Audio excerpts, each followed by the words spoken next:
১৩৪ রানের জুটি বাংলাদেশের জন্য যেন দুঃস্বপ্ন হয়ে ওঠেন সালমান আগা আর মোহাম্মদ রিজওয়ান। হাতের ম্যাচটা ধীরে ধীরে ফসকে যাচ্ছিল নাগালের বাইরে।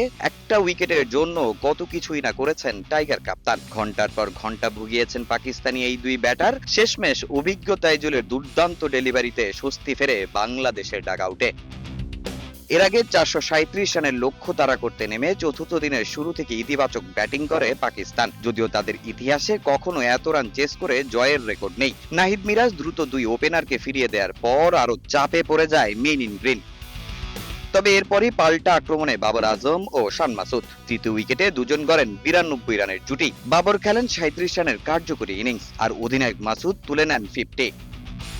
চাপের মুহূর্তে বাংলাদেশকে স্বস্তি এনে দেন তাইজুল ইসলাম। লিটনের দারুণ ক্যাচে ফিরে যান বাবর। সৌদ শাকিল নাহিদের শিকার। গলার কাটা হয়ে দাঁড়ান শান মাসুদ। ৫০-র পর সেঞ্চুরির দিকে আগাচ্ছিল তার ইনিংস। তবে তাইজুলের অভিজ্ঞতায় কাটা পড়েন ৭১ রান করে। ১৬২ রানে ৫ উইকেট হারিয়ে আবারও চাপে পাকিস্তান। কিন্তু সেখান থেকেই প্রতিরোধ গড়েন মোহাম্মদ রিজওয়ান ও সালমান আগা। ধৈর্য আর কৌশলী ব্যাটিংয়ে ষষ্ঠ উইকেটে গড়েন ১৭ রানের জুটি। পুরনো বলেও উইকেটের দেখা পাচ্ছিল না বাংলাদেশ। দুজনেই তুলে নেন ৫০। শেষ বিকেলে তাইজুল ম্যাজিকে কুপকাত। সালমান আগার আউটে বিপাকে পড়ে যায় পাকিস্তান। রানের খাতা খোলার আগেই সেই তাইজুলের বলই ফিরতে হয় হাসান আলীকে।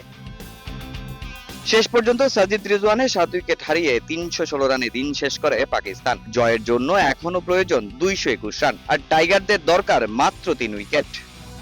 ইতিহাস গড়ার হাতছানি বাংলাদেশের সামনে, প্রয়োজন মাত্র ৩ উইকেট। তবে মূল গলার কাটা মোহাম্মদ রিজওয়ান, আর এই উইকেটটা যত দ্রুত তুলতে পারবে বোলাররা, তত তাড়াতাড়ি দেশের মাটিতে পাকিস্তানকে হোয়াইট ওয়াশ করার ঐতিহাসিক মুহূর্ত উদযাপন করবে বাংলাদেশ। সিলেট আন্তর্জাতিক ক্রিকেট স্টেডিয়াম থেকে তামিম হোসেন, সময় সংবাদ।